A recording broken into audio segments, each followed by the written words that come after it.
할렐루야. 예수 그리스도의 은혜가 오늘 말씀을 통하여서 저와 성도님들 가운데 충만하기를 소망합니다.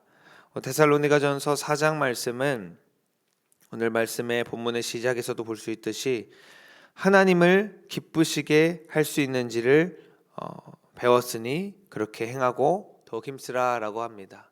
그래서 우리 말씀의 제목이 하나님을 기쁘시게 하는 것이라는 제목으로 오늘 4장을 중심으로 하나님을 기쁘시게 하는 일이 어떤 것들이 있는지 세 가지를 함께 살펴보기를 원합니다. 바울이 데살로니가의 전서의 이제 끝으로 가면서 하나님을 기쁘시게 하는 것이 무엇이 있는지를 이렇게 권면하고 어떤 것이 있는지를 안내하고 또 어떤 부분에서는 너희가 이미 잘하고 있기 때문에 그것을 더 힘쓰고 지금 하는 것처럼 더 열심히 감당하라고 그렇게 이야기를 하게 됩니다. 첫 번째는 무엇이냐면 하나님을 기쁘시게 하는 것 첫 번째는 바로 거룩함을 기뻐하시는 하나님이신 것입니다. 우리 3절 말씀을 다시 한 번 더 보겠습니다. 3절입니다. 시작. 하나님의 뜻은 이것이니 너희의 거룩함이라 곧 음란을 버리고. 아멘. 하나님의 뜻, 하나님의 그 마음, 하나님이 기뻐하시고 하나님이 원하시는 것은 무엇이냐라고 첫 번째 말했을 때에 너희의 거룩함이다 라고 바울이 이야기를 하게 됩니다. 하나님이 우리에게 원하시는 뜻은 우리가 거룩하여져서 주님 앞에 나아오는 것입니다. 이제 그 말씀 우리가 연말에 31일 날 송구영신 예배 때 말씀을 이제 봤잖아요. 근데 이제 말씀 중에서 아마도 제 기억에 이 말씀도 있었던 것 같아요. 이 4장 3절의 말씀. 근데 우리가 말씀을 볼 때에 그냥 한 구절의 말씀 4장 3절 하나님의 뜻은 이것이니 너희의 거룩함이라 곧 음란을 버리고 라는 말씀을 딱 받으면 내 안에 무슨 지금 음란이 있나? 내가 지금 뭔가 하나님 앞에 거룩하지 못한가 하는 정죄의 감이 먼저 들어오게 됩니다. 그리고 뭔가 그 말씀을 내가 받았다라고 누군가한테 내가 올해 나에게 주신 말씀이 이거야 라고 말하기가 머뭇거려져요. 뭔가 내가 지금 문제가 있는 것인가?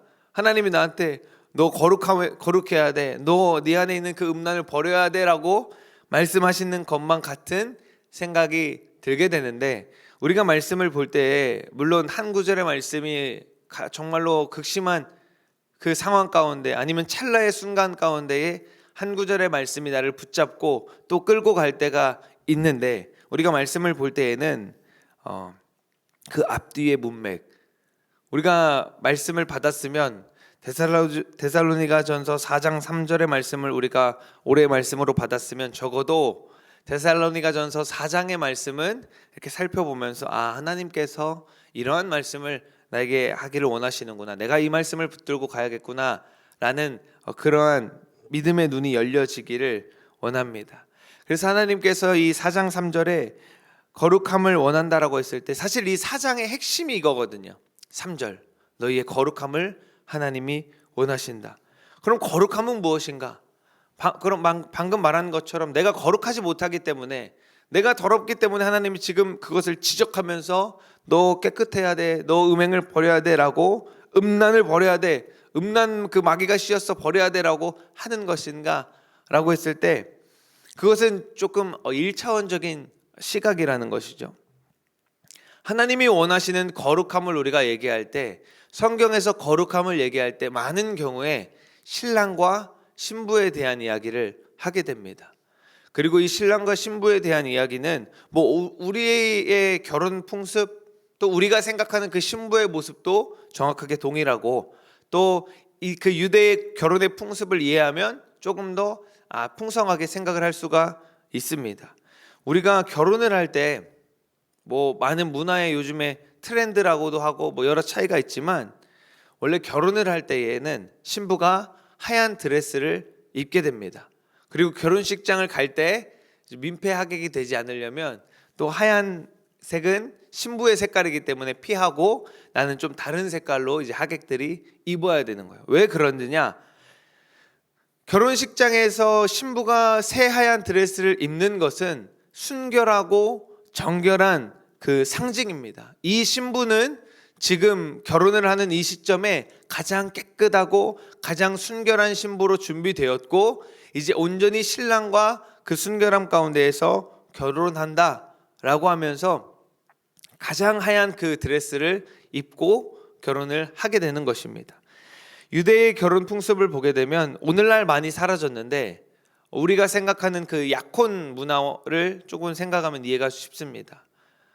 그 유대의 결혼 풍습은 이제 아버지가 신랑의 아버지죠. 신랑의 아버지가 신부를 이제 정하고 신부를로 그 결혼을 보낼 때에 신랑과 신부가 결혼하기로 정약을 합니다.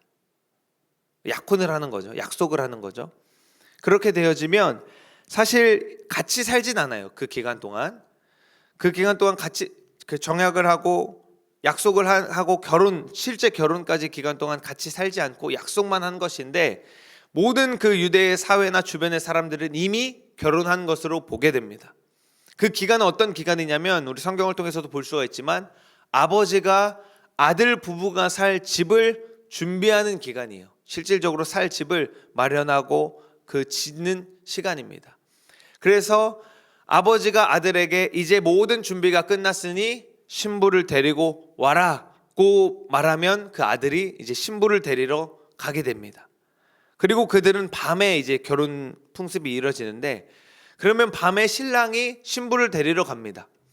그러면 그 약혼을 한 약속부터 결혼까지 그 기간 동안에 신랑은 신부에게 가지 않아요. 집을 준비하고 신부가 거룩하게 보존될 수 있도록 지켜질 수 있도록 있고 신랑의 친구들이 신부를 지켜줍니다. 다른 어떤 남자들로부터도 지켜주고 어떤 다른 모든 방해로부터 그 모든 기간 동안 지켜주게 됩니다. 그럼 그 밤에 신랑이 신부를 데리러 올 때에 신부의 그 신랑의 친구들이죠. 지켜줬던 친구들이 우리 계시록에 등장하는 것처럼 신랑이 오신다라고 소리를 크게 지르면 이제 결혼식이 시작되는 거예요.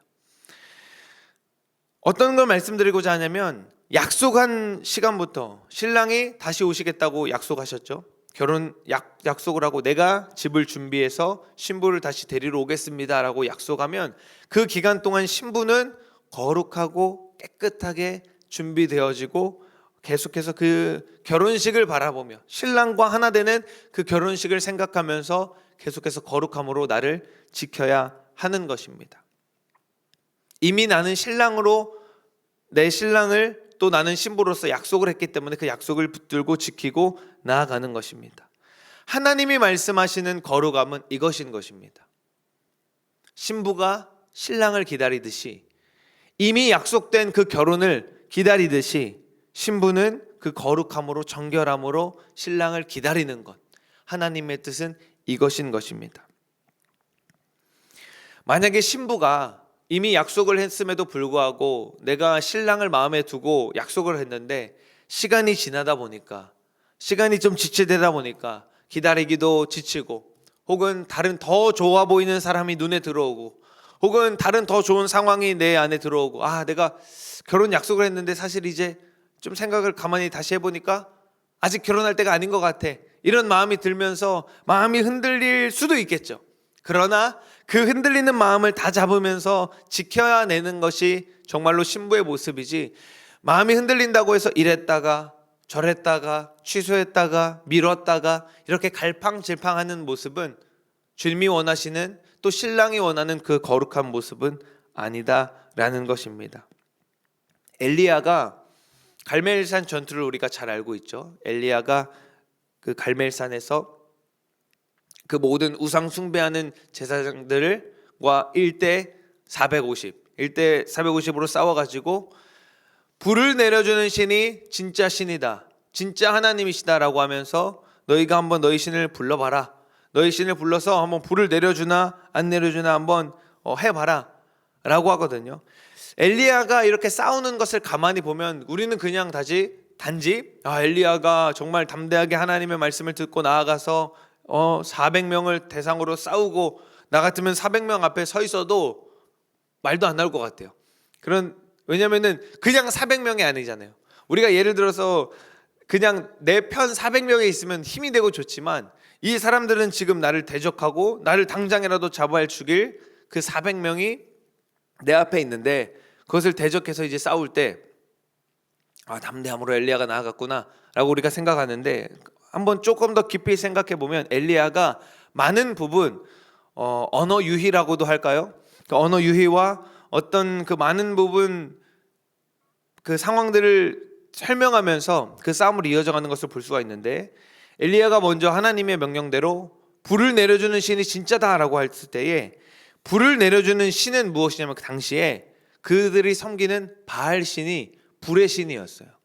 하늘에 천둥이 있고 하늘에 번개가 있을 때에 바알 신이 노하셨다라고 하면서 불을 주장하고 불을 다스리는 신, 농경 사회의 불은 굉장히 이제 중요하잖아요. 불과 물이. 바알 신은 불을 주장하는 신이라고 그들이 믿고 떠들고 그렇게 할 때에 그래? 그럼 너희 주 종목으로 한번 싸워보자. 한번 너희가 그렇게 말하는 그 불의 신 바알 신 불러봐라. 불 내려봐라 라고 그렇게 하는 거예요. 그런데 이제 안 되죠. 그럴 때에 엘리야가 제물에 이제 물을 붓습니다. 다 그걸 젖게 만듭니다. 불이 붙을 수 없는 상황, 우연이라도 불이 붙을 수 없는 상황을 만들어요. 도랑에 차고 물이 넘칠 정도로 그 물을 부은 다음에 기도할 때에 불이 내려와서 하나님께서 일을 하시는 것을 보게 됩니다. 근데 이때 이 상황에 엘리야가 어떤 말을 하냐면 열왕기상 18장 21절 한번 읽겠습니다. 시작. 엘리야가 모든 백성에게 가까이 나아가 이르되 너희가 어느 때까지 둘 사이에서 머뭇머뭇하느냐. 여호와가 만일 하나님이면 그를 따르고 바알이 만일 하나님이면 그를 따를지니라 하니 백성이 말 한마디도 대답하지 아니하는지라. 아멘. 이때 당시에 여기 가만히 보면 엘리야가 너희가 어느 때까지 둘 사이에서 바알과 하나님 사이에서 머뭇하겠느냐라고 이렇게 표현을 합니다. 머뭇하다라는 이 단어의 뜻은 히브리어로 파사흐라는 뜻이에요. 파사흐라는 단어인데 이 단어의 뜻이 뭐냐면 말 그대로 머뭇거리다라는 뜻도 있고 깡총깡총 뛰다라는 뜻도 있고 절뚝거리면서 갈팡질팡하다 다 비슷한 맥락이죠. 뜻이 있어요. 근데 왜 엘리야가 이 파사흐라는 단어를 썼느냐?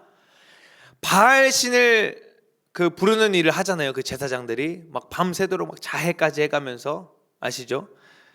근데 바알 신을 부르는 어떤 그 신을 부르는 행동이 이 파사흐라는 단어를 표현하는 거예요. 우리가 쉽게 생각하면 무당이 굿하는 것을 생각하시면 돼요. 막 방방방방 뛰면서 하는 그 굿할 때 무당이 그렇게 하잖아요. 바알 신을 섬기는 제사장들이 바알 신을 섬길 때 이 파사흐를 하고 있었거든요. 야, 너희 신 불러봐라 하고 있을 때 그들이 이 파사흐를 하는 거예요. 그랬는데 안 됐잖아요. 그래서 백성들에게 너희가 언제까지 이 일을 너희가 하겠느냐? 너희가 언제까지 얘네들이 하는 것처럼 이 얘네들이 섬기는 이 가짜 신을 섬기는 이 일을 이스라엘 백성 너희가 지금 하고 있느냐라고 할 때 백성들이 할 말이 없는 거예요. 왜냐면 찔리거든요. 왜냐면 이때 당시에 이스라엘 백성들이 하나님을 안 섬겼을까요? 하나님이 없다라고 했을까요? 아니에요. 그들 안에는 하나님이 있었고, 우리가 구약을 읽을 때 놓치면 안 되는 것이 이스라엘 백성들의 그 마음의 중심에는 항상 하나님은 계십니다. 그러나 하나님도 섬기고 필요할 때는 바알신도 섬기는 거예요. 갈팡질팡하고 있는 것입니다. 머뭇거린다라는 것은 내가 언제는 하나님, 언제 내가 지금 필요할 때는 바알신, 또 내가 제사 지내야 될 때는 그 약속의 절기대로 하나님을 섬겼다가 또 언제는 바알신을 섬겼다가 갈팡질팡하는 것입니다.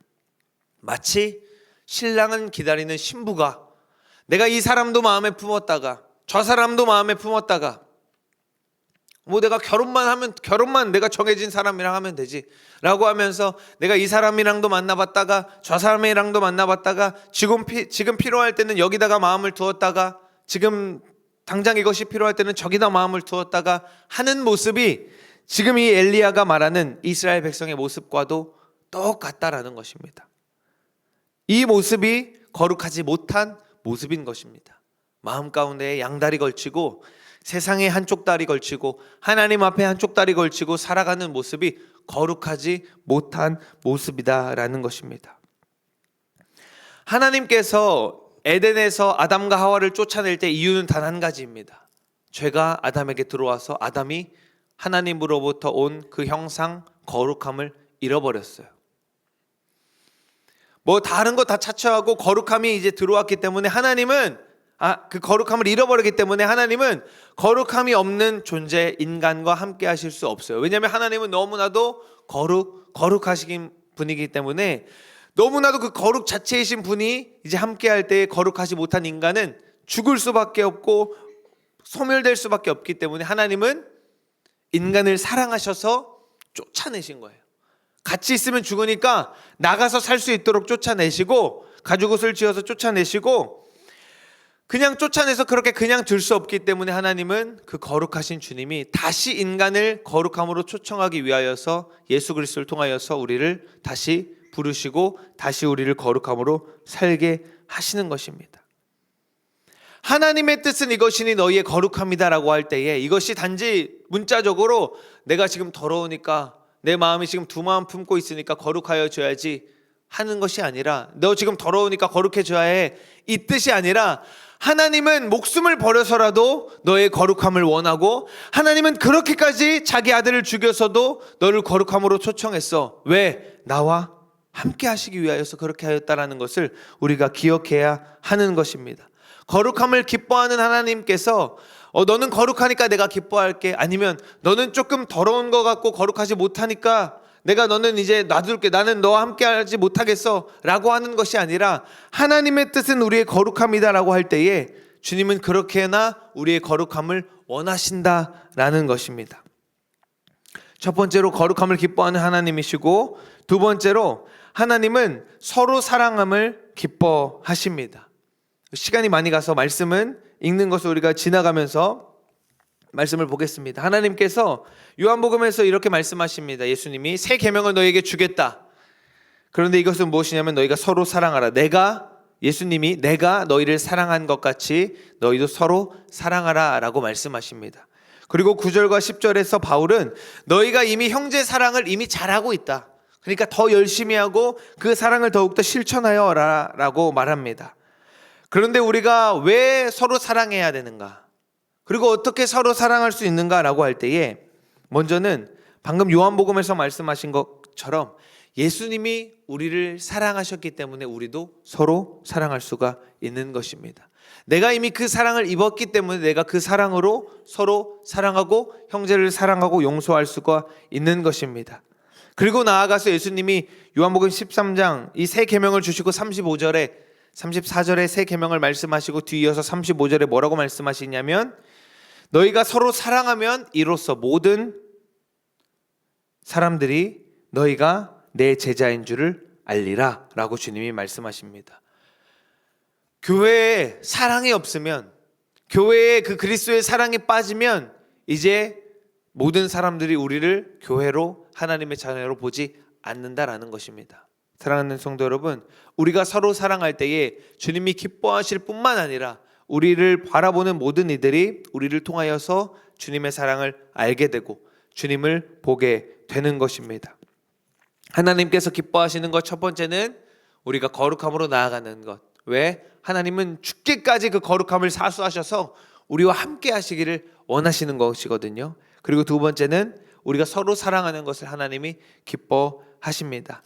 끝으로 11절에 또 말씀하시는 것처럼 주님께서는 우리가 단정한 삶을 살아가는 것을 기뻐하십니다.